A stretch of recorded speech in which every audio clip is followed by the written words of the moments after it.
tal? ¿Cómo están? Buenas noches. Mi casa es su casa. Bienvenido entonces a esta su casa. Soy Fernando del Rincón. Estamos en la semana número 13 de transmisiones desde esta su casa, como le digo todas las noches, porque de esto todavía no hemos salido y para serle honesto, veo que esto va para rato y va para largo. Y es que los números lo dicen todo. Hoy le vamos a dar un repaso, pero hay algo importante que entender. El ser humano, por instinto, por supervivencia, trata de continuar con su vida.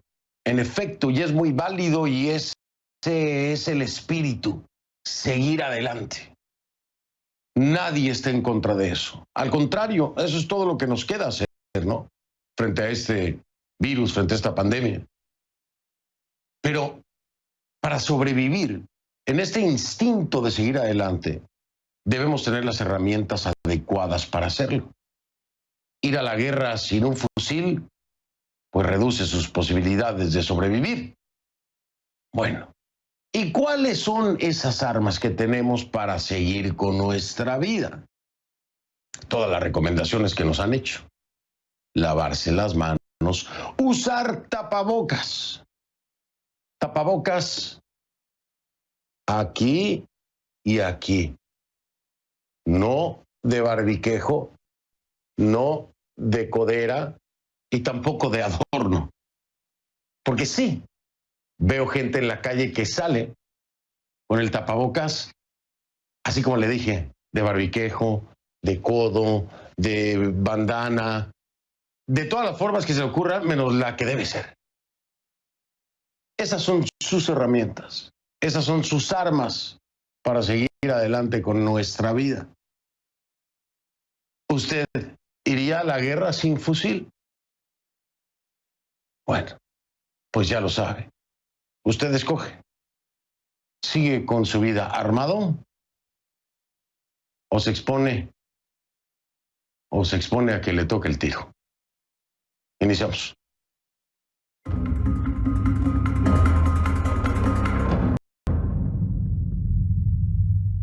Le pido que a partir de ese momento me acompañe utilizando la etiqueta numeral Conclu RDLX.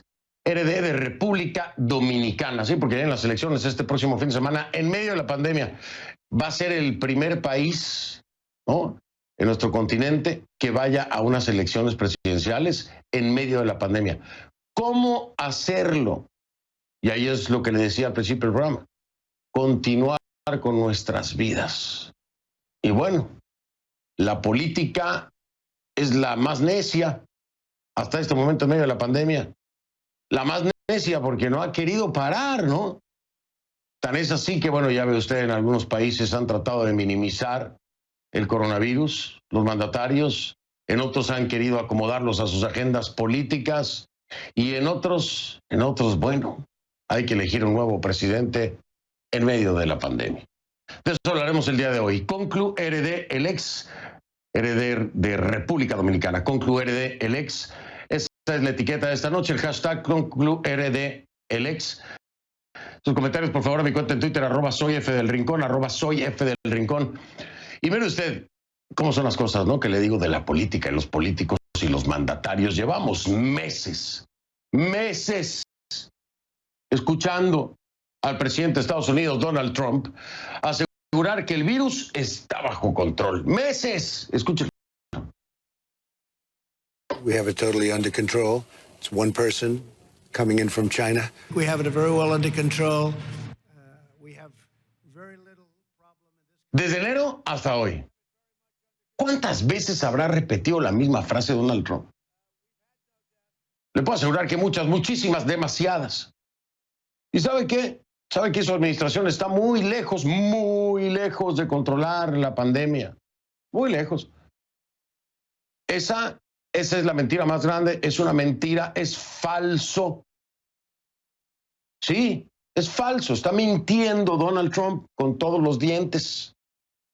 ¿Por qué se lo digo con tanta seguridad? Bueno, porque Estados Unidos está a punto de marcar otro récord de infecciones de coronavirus, que a su vez superaría el récord que se batió este miércoles, apenas ayer, cuando se reportaron más de 50,600 nuevos casos.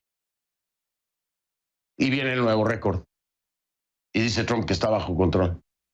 Si usted escucha al presidente Trump, nada más, así, ¿no?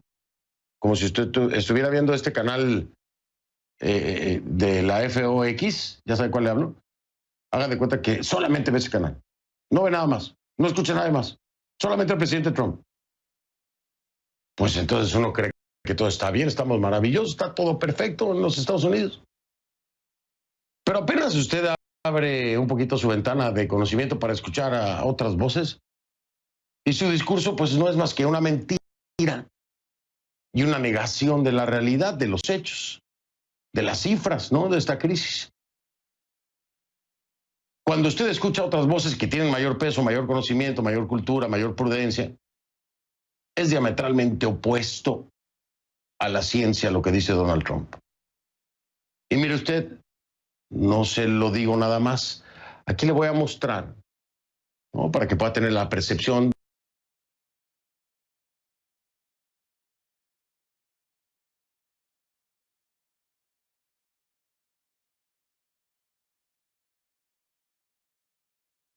de estas dos escenas que le estoy diciendo. Lo que dice, por el momento, el epidemiólogo más importante de Estados Unidos, que es el doctor Anthony Fauci, científico. Compárelo con el discurso de Donald Trump. Escucha. Estamos viendo incrementos alarmantes en distintos estados. Estamos extinguiendo los focos. Tenemos que controlarlo o corremos el riesgo de que haya un brote peor. Se está manejando la crisis.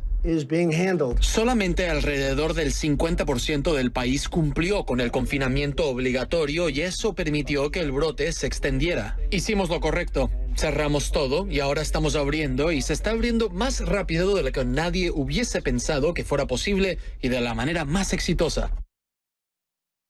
Ya ve usted las contradicciones, lo que dice Anthony Fauci y lo que dice Donald Trump. Es obvio, es innegable. Innegable que no vamos por la dirección correcta. No vamos. 38 estados reportan aumentos en la cifra de contagios. La crisis se ha manejado mal, pésimo. Además, hay nuevas evidencias que sugieren que el virus ha mutado, ¿sí? Como ya se esperaba que lo hiciera, ¿no? ¿Para qué? Bueno, para volverse aún más contagioso. Ojo, le quiero dejar claro ahí en casa. Cuando se dice que muta el virus y se vuelve más contagioso, no quiere decir que la enfermedad agrave en términos de padecimiento. Sigue siendo el mismo coronavirus, con los mismos síntomas, con los mismos riesgos, hasta poder llegar a la muerte, pero se contagia más fácilmente, vamos a decirlo así, para que usted me entienda, ¿no? Ahora hasta el vicepresidente Mike Pence cambió su discurso. Pasó de aplanamos la curva, como todos los políticos quieren aplanar la curva, ¿no? Cuando a ellos se les ocurre, aplanamos la curva, domamos al virus, ya llegamos al límite. Entonces dicen, no, seguimos para arriba. Bueno, Mike Pence como que ya se dio cuenta, porque pasó de aplanamos la curva a decir, aplanaremos la curva. Esto lo dijo en su reciente visita a Arizona y lo repitió el día de hoy, aquí en la Florida. Con estos números diarios, con esta tendencia, pues ¿cómo evitar un nuevo cierre de la economía? ¿Cómo evitarlo? Pence no cree que haya que elegir entre salud y recuperación económica. Escucha. The economic comeback that's underway is a demonstration that we don't have to choose between opening up America and the health of our people. We can do both, and that's the challenge that we face today across the Sun Belt. Se pueden hacer las dos cosas, dice Mike Pence. Pues está en duda, ¿no? ¿Se pueden hacer las dos cosas? Sí se podrían. Sí se podrían si tomáramos la decisión en nuestras manos. Si la gente respetara los lineamientos. Si la gente siguiera todos los parámetros que se han estipulado para evitar el contagio. Tal vez podríamos hacerlo. Pero cuando hay gente tan irracional, ¿no? Por no decirle otra palabra, tan irracional, que aún dice que el virus es un invento. ¿Usted cree que podemos? Cuando hay gente que todavía piensa que ponerse una mascarilla le va a provocar respirar su dióxido de carbono y envenenarse. ¿Usted cree que podemos? Esta Florida, de la que habla el vicepresidente Pence, es la misma que hoy batió otro récord al reportar más de 10,000 nuevos contagios y que ya le he narrado los diferentes escenarios que me toca ver en esta ciudad de Miami, ¿no? A la gente sin respetar los lineamientos, reuniéndose por montones, en la playa, en las calles, corriendo. ¿Podemos así? No, no se puede.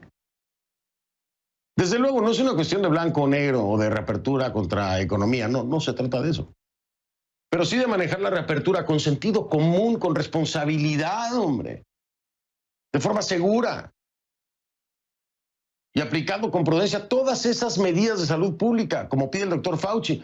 Pero eso no lo puede pedir, o bueno, lo puede pedir Mike Pence, el vicepresidente, lo puede pedir Donald Trump, lo puede pedir Fauci, pero usted es el que decide. Eso está en sus manos, es usted el que dice, voy a asumir esta responsabilidad, voy a seguir la pauta que me están marcando porque es la única forma.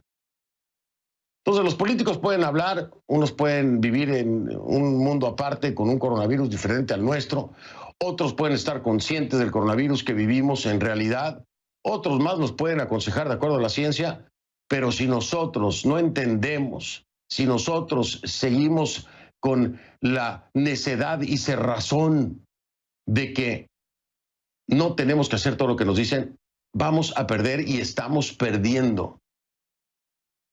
El desafío para las políticas de respuesta a la crisis es mayúsculo, tal y como lo asegura la Organización Internacional del Trabajo. Y es que ahí se puede trabajar al mismo tiempo que se combate el coronavirus, sin responsabilidad no, y además se van a perder empleos porque va a haber gente enferma, van a tener que cerrar los lugares, así que la economía va a volver a ser un caos, es consecuencia también de. Ahora, de acuerdo a la Organización Internacional del Trabajo, ese organismo de la ONU, la pandemia podría dejar la cifra histórica de 41 millones de personas desempleadas. 41 millones en América Latina y el Caribe. En un reciente informe, la organización señala que una subida de la tasa de desocupación de hasta 5 puntos porcentuales causaría un aumento de la desigualdad y la pobreza en la región. Ya lo hemos tocado en este programa.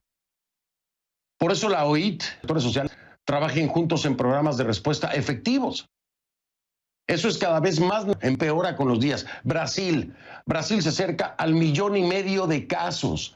Perú superó las 10,000 muertes por coronavirus. Colombia reportó una cifra récord de muertos.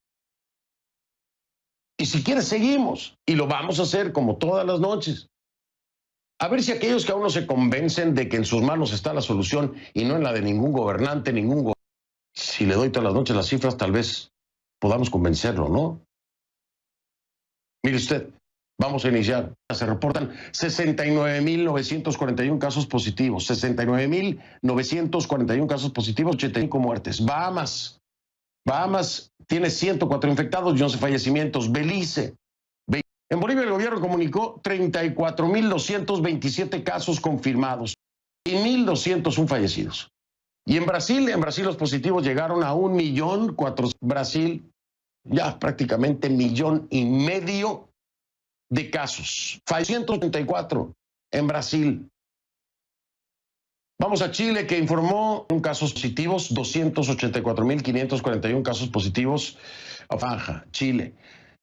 Tiene todavía 5,920. Reporta 106,110 infectados y 3,600. Contabilizó 4,023 positivos y 18 decesos.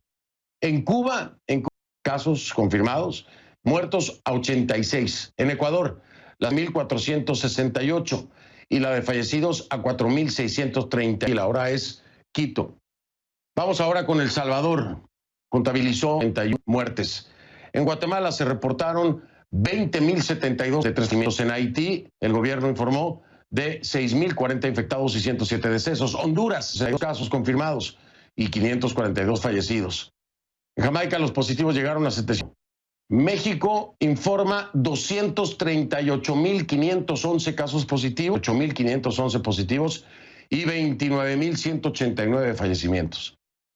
Nicaragua por su parte, dicen 2.519 casos confirmados y 83 decesos. Con pinzas la información de Nicaragua. En Panamá, la Universidad Johns Hopkins contabilizó 35.237 infectados y 667 muertes. Paraguay, el número de casos llega a 2.303 y el de fallecidos a 19. Perú, como le decía, reportó 292.004 casos positivos y 10.045 fallecimientos. Le repito, 292.004 positivos en Perú. En la isla del Encanto, Puerto Rico, se reportaron 7.608 positivos y 153 fallecimientos. República Dominicana, el número de infectados llega a 34.197 y el de fallecimientos a 765. Hoy nuestro tema es República Dominicana, rumbo a la elección en medio de una pandemia. El primer país latinoamericano que irá a una elección en medio de la pandemia. Uruguay, que es el único país que puede enviar a sus ciudadanos a la Unión Europea, de toda Latinoamérica, Uruguay, informa 947 contagios y 28 muertes. Venezuela se pudo saber que el número de infecciones llegó a 6.273 y el de fallecidos a 57. Pero bueno, esto viene de parte del régimen de Maduro, así que usted me dice cómo lo tomamos. Bueno, vamos a seguir hablando de Venezuela precisamente porque allá la pandemia ha exacerbado otra crisis. Una vez más, ¿no? Yo creo que ha profundizado el tema. Es el tema de derechos humanos. Un reciente estudio del Centro Robert Kennedy evidenció que el régimen de Maduro está utilizando las desapariciones forzadas como táctica para silenciar a la oposición. Los investigadores documentaron 724 desapariciones forzadas entre enero de 2018 y diciembre de 2019. Aunque las denuncias de familias afectadas se siguen dando incluso en el contexto de la pandemia, como comprobó Jorge Luis Pérez Valeri. Ponga atención. Los días de cuarentena transcurren con mucha tensión para la familia de Suglet Gasparini. En marzo, su hermano John Jairo desapareció repentinamente. Amigos y familiares desconocieron su paradero durante 10 días. 10 días visitando morgues. 10 días en donde una madre, y me perdonas, estaba ansiosa por ver a su hijo. No me parece justo. Finalmente llegó una llamada que alivió la angustia. John Jairo se comunicó con su familia y dijo haber sido detenido por la Dirección General de Contrainteligencia Militar, uno de los varios cuerpos de seguridad que operan en Venezuela. No los negaron todo ese tiempo. No es fácil entrar a una morgue o que un contacto te mande un mensaje de un motorizado que está tirado en el piso y crean que es tu familiar. No es fácil. 3 meses después, John Jairo sigue detenido. La familia dice que desconoce la razón oficial. CNN contactó al Ministerio Público para obtener una versión sobre este hecho, pero rechazaron referirse a casos específicos. La situación coincide con la denuncia sobre detenciones secretas que alertó la organización Robert Kennedy de Derechos Humanos y que considera desapariciones forzadas con intenciones políticas. El documento reúne datos recopilados entre 2018 y 2020 por la ONG Foro Penal, dedicada a ofrecer asistencia legal a detenidos en Venezuela. Técnicamente, el concepto de desaparición forzosa, que por cierto conlleva una violación muy grave a los derechos humanos, es cuando la persona es sacada de su casa o llevada de la calle incluso por agentes del Estado o con la aquiescencia del Estado y no se informa el lugar donde es llevada la persona. Esa irregularidad ha venido ocurriendo por lo menos en más de 700 casos desde el año 2018. El fiscal general venezolano Tarek William Saab desestimó el informe en una respuesta a CNN, diciendo que esta organización no tiene competencia para juzgar la situación de Venezuela. Queremos agregar. Saab recientemente presentó un balance en el que defendió la actuación del gobierno en hechos relacionados a violaciones a los derechos humanos desde 2017. Puesto que hemos presentado imputación contra 540 funcionarios como presuntos responsables de la vulneración de los derechos humanos. Para familiares de detenidos como Suglet, la experiencia es traumática. Además, coincide con las medidas de confinamiento por la pandemia del COVID-19. Solo sabemos que está bien porque No lo dice por teléfono. No sabemos si es que lo dice por hacernos sentir bien a nosotros, no preocuparnos. No creo que esté bien. Nadie puede estar bien en ese lugar. Nadie. Para CNN, Jorge Luis Pérez Valeri, Caracas. Justamente este jueves, Michelle Bachelet, la alta comisionada de las Naciones Unidas para los Derechos Humanos, denunció que en Venezuela se siguen registrando persistentes violaciones de derechos humanos contra quienes el gobierno percibe como opositores, incluso personas defensoras de derechos humanos, periodistas, líderes sociales y exdetenidos políticos.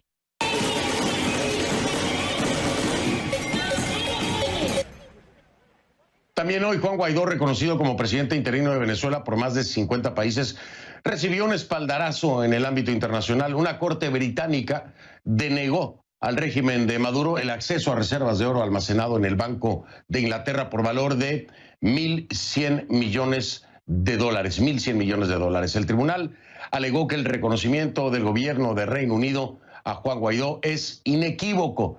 El régimen de Maduro repudió el fallo, calificándolo de absurdo, y anunció una apelación. Pues así están las cosas.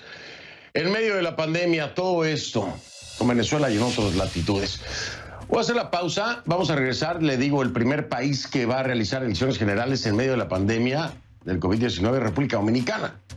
Pero ¿cómo le van a hacer? Vamos a hablar con Mario Núñez, es el director de elecciones de la Junta Central Electoral, que me va a acompañar en vivo desde Santo Domingo con esta pregunta.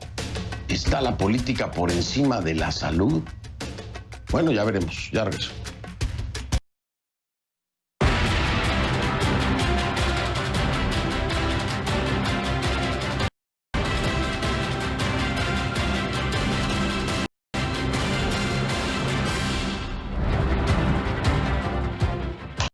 Le digo, República Dominicana va a ser el primer país latinoamericano que vaya a unas elecciones generales en medio de la pandemia, aun y cuando el propio Ministerio de Salud del país ha dicho que se encuentra en este momento República Dominicana en el máximo punto de contagio.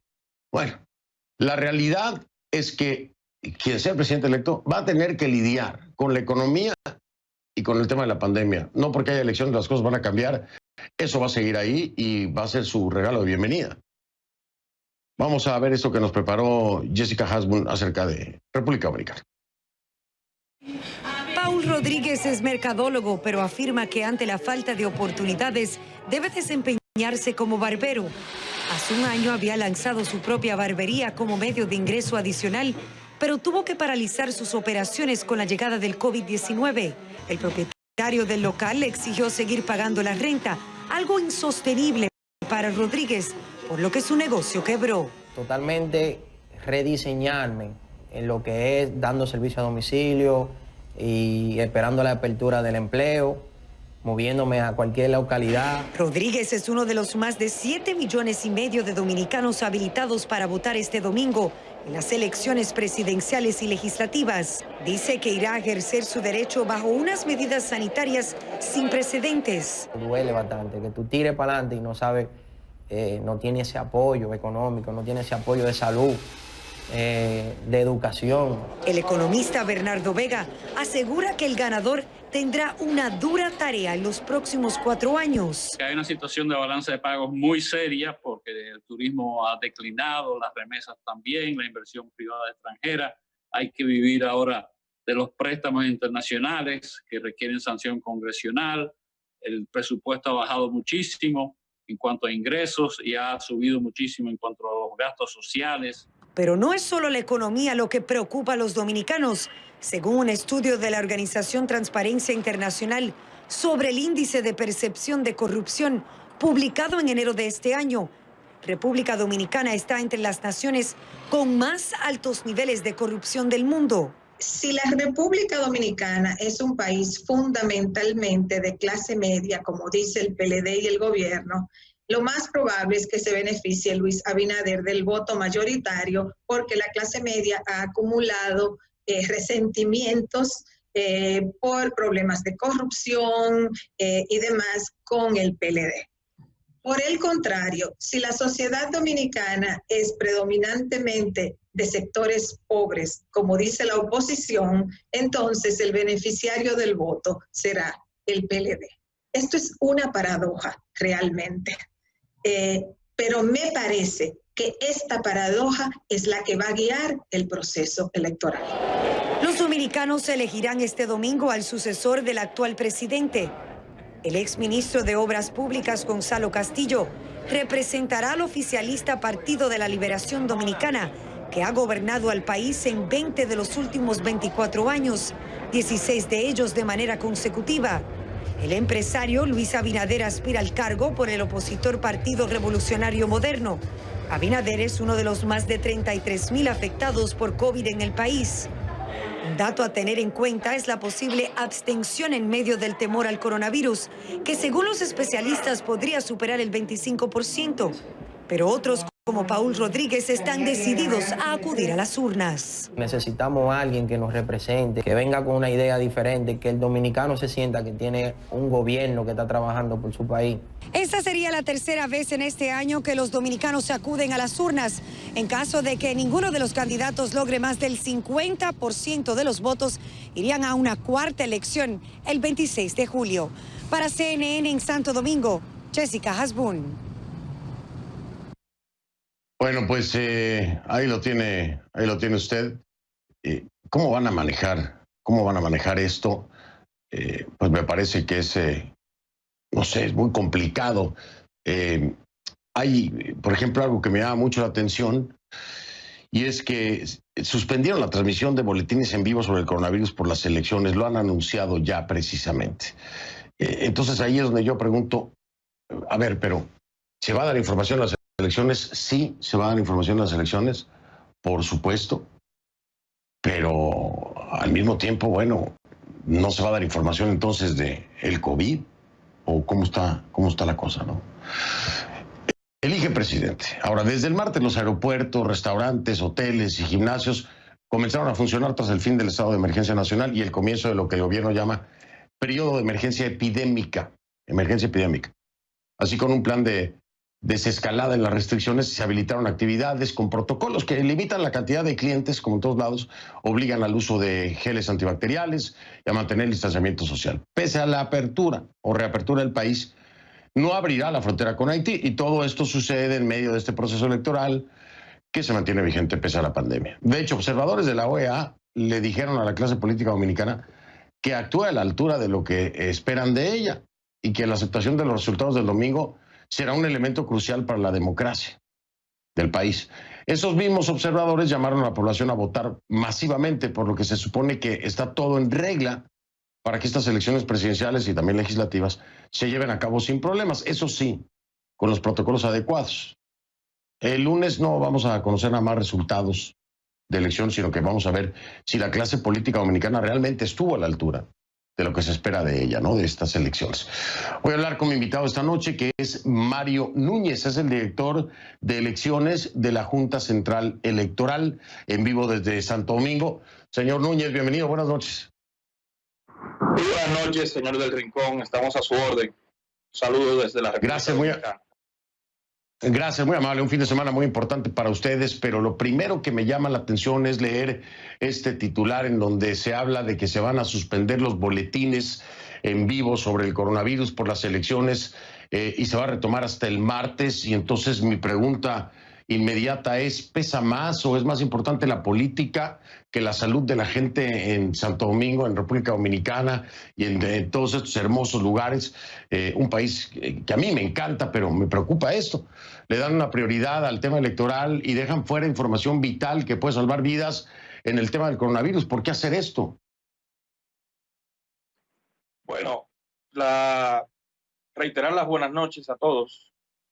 Las autoridades nacionales, las autoridades de salud, son las que tienen la responsabilidad de informar a la ciudadanía sobre el curso, la trayectoria del virus en términos de las estadísticas nacionales, y esta acción se lleva a cabo concomitantemente y definitivamente con un proceso electoral que fue suspendido en mayo precisamente por los efectos de la pandemia, pero que constitucionalmente tenemos una fecha que respetar en términos de el 16 de agosto un cambio de autoridad.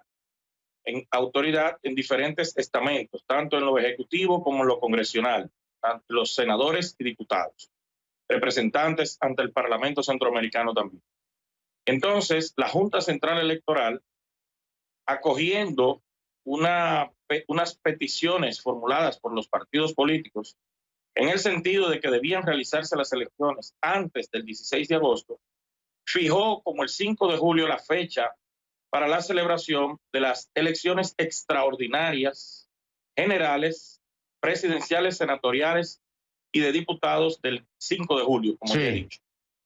Fijó, y en el caso de que ninguna candidatura presidencial obtenga el 50% más uno de los votos, lo que es conocido como la mayoría absoluta, tendríamos una segunda elección presidencial el 26 de julio de este mismo año. O sea, en 21 días, 20 días aproximadamente, sería una elección y otra, en caso de producirse esa segunda vuelta.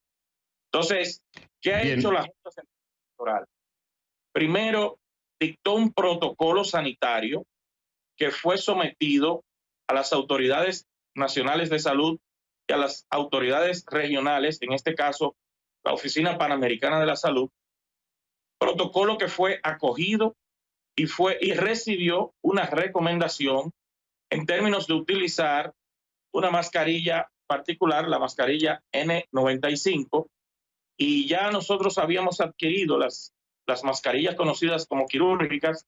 Sin embargo, acogiéndonos a esta recomendación de la OPS, adquirimos las mascarillas N95. Estas mascarillas estarán siendo utilizadas por el personal de los colegios electorales y los delegados de los partidos políticos que están acreditados ante los mismos. En adición, nuestro protocolo incluye la utilización de toallas húmedas, toallas para desinfectar todo el área de trabajo, y los marcadores, tanto los marcadores como las cédulas de identidad y electoral de los electores, al momento que son presentadas para ser identificados en el padrón electoral. Señor Núñez, permítame un momentito, perdón que lo interrumpa. Déjeme marcar pausa para regresar y escuchar el resto de la explicación que me está dando para entender cómo es que van a manejar esto. Ya nos está dando la perspectiva o el frente de todos aquellos que participen en el lado electoral, pero bueno, hay que atender también el lado de la población. Vamos a escuchar después de la pausa el resto de la explicación que me está dando Mario Núñez, es el director de elecciones de la Junta Central Electoral, en vivo desde Santo Domingo, cuando en República Dominicana se llevan a cabo elecciones generales este fin de semana. Regreso con él para seguir escuchando la explicación de cómo manejarán esta elección en medio de una pandemia.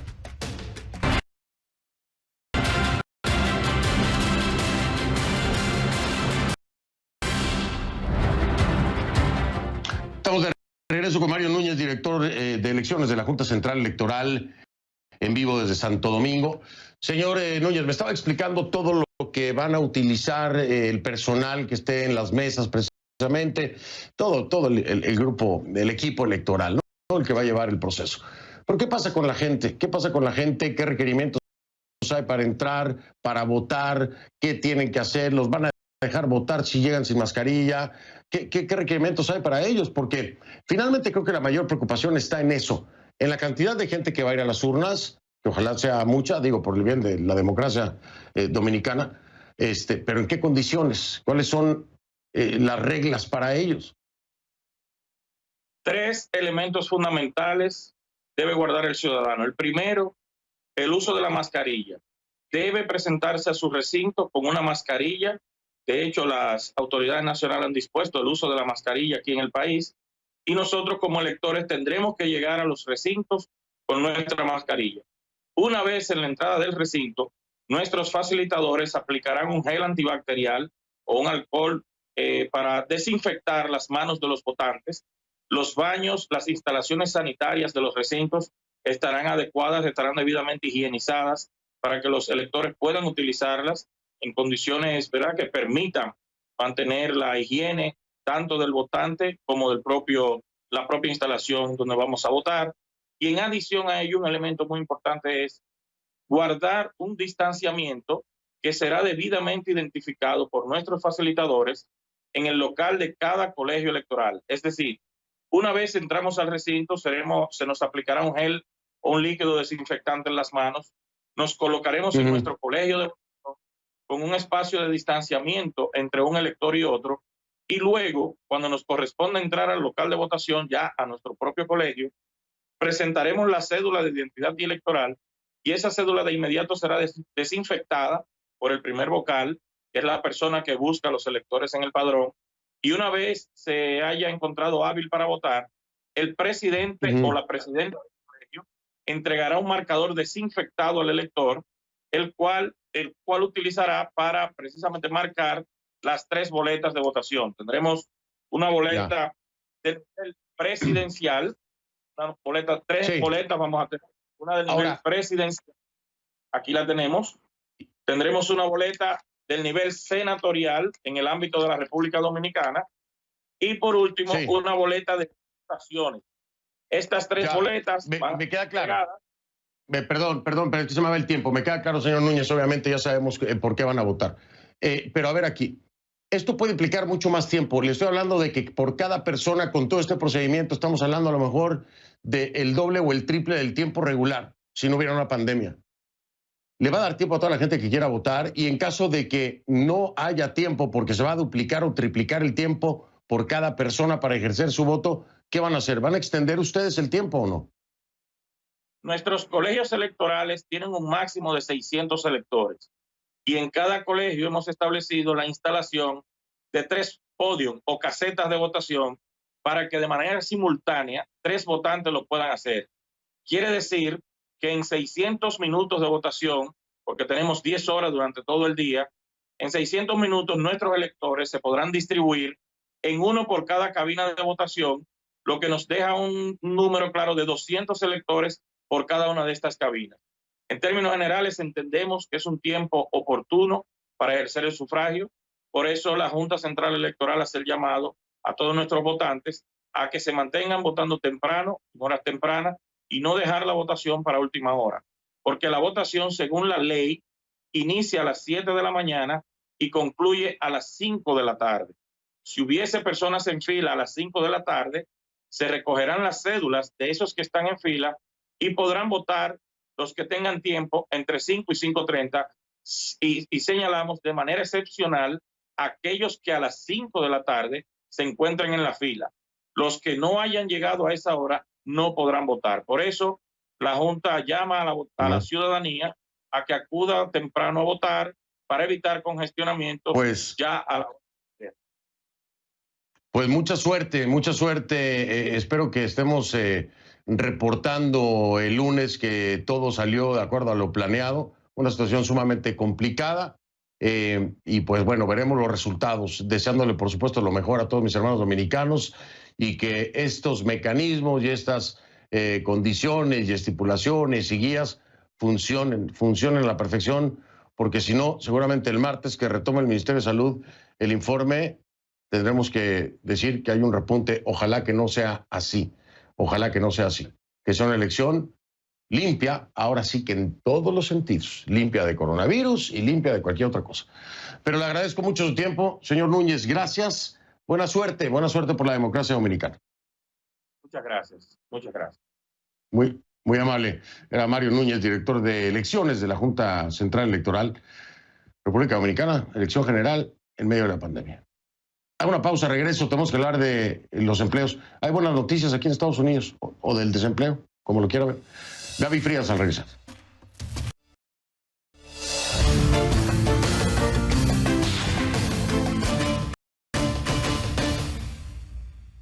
Desde su casa en Atlanta nos acompaña Gabriela Frías y tal vez, si tenemos suerte, también Micha. ¿Cómo estás, mi querida Gaby? Saludos. Ahí anda. Quizás ratito sale por acá y saluda. Hace su pasarela por la escalera. Yo la veo por ahí. Ahí me cuentas. Oye, no, bueno, rápidamente platicarte que salió el número de empleos, esperábamos que se crearan 3 millones de empleos en junio, ¿y qué crees? Que se crean 4.800.000. Y que aquí hay que ser precisos, no es tanto que se crean, sino que se están recuperando porque estamos en medio de esta pandemia. Y ya me imagino al presidente Trump, no sé si escribe en una laptop o si escribe en un teléfono, pero mira, sacó los dedos, puso un tuit y dijo conferencia de prensa 9:30 de la mañana, y todos los medios corrimos a escuchar qué era lo que decía. Aparte de lo que mencionó el presidente, está Spectacular news for American workers and American families and for our country as a whole. There's not been anything like this, record-setting. It was just put out that the United States economy added almost 5 million jobs in the month of June, shattering all expectations. Al presidente le gustan los superlativos, dice que todo es lo máximo en el mundo mundial, tú sabes estas frases superlativas, pero le agregamos, en 2 meses, mayo y junio, estamos hablando de 7.500.000 empleos que se han recuperado. Nos parece muy bien, pero entonces, ¿por qué si le preocupa tanto la economía? Si quiere reelegirse, Fernando, ¿por qué está haciendo todo lo posible para separar la pandemia de la economía, sabiendo que si no resuelves la pandemia no puedes hablar de que ya resolviste la economía? ¿Y por qué además se está portando exactamente con las conductas contrarias para blindar a la economía, que por ejemplo sería portar una máscara, hablar no necesariamente de querer iglesias llenas en estos tiempos, cuando hablamos de estados que están teniendo que, revertir o detener las aperturas? Y esto es muy importante porque estamos hablando de desempleo que está bajando, bajó entre los hispanos, entre los negros. Ojo que estas poblaciones en este momento, en lo que sigue de estas semanas, pues no hay servicios de cuidado de niños y muchas mujeres hispanas y también afroestadounidenses no tienen con quién dejar a sus niños, y eso va a retrasar que regresen al mercado laboral, por un lado. Por otro lado, de esos millones de empleos que se crearon, Fernando, 2,1 millones de empleos está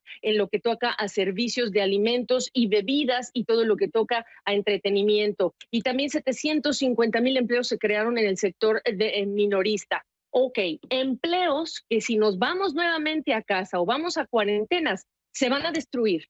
Y mientras más extendamos o tengamos que regresar a estas cuarentenas, aquellos empleos que todavía podrían mantenerse en vivo se van a destruir. Así que yo les dejo este informe que es interesante, que es el retrato de junio, y es cuando ni siquiera estábamos empezando a hablar de esto, que ya nos vuelve a preocupar en un fin de semana que es feriado por el 4 de julio, Fernando. Así es, Gaby, lo dices perfectamente bien. Es decir, podemos ir hacia atrás y rápidamente y de forma mucho más grave. Esto puede ser un remedio temporal, como para muchos fue remedio temporal lo que ocurrió aquí en la Florida y en otros 30 y tantos estados de este país que hoy tienen unas cifras de miedo en cuanto a contagios. Esperemos que no, que se mantenga ahí, pero la veo difícil. Mi Gaby, yo también. Muchísimas gracias. Que pases buena noche. Igualmente, por acá saludos de Misha, que se está limando las uñas. Ah, bueno, ahí me lo saludas. No la pude ver hoy, hombre, pero bueno, ahí la veré mañana. Te veo mañana también a ti, mi querida Gaby. Gracias. A una pausa, regreso.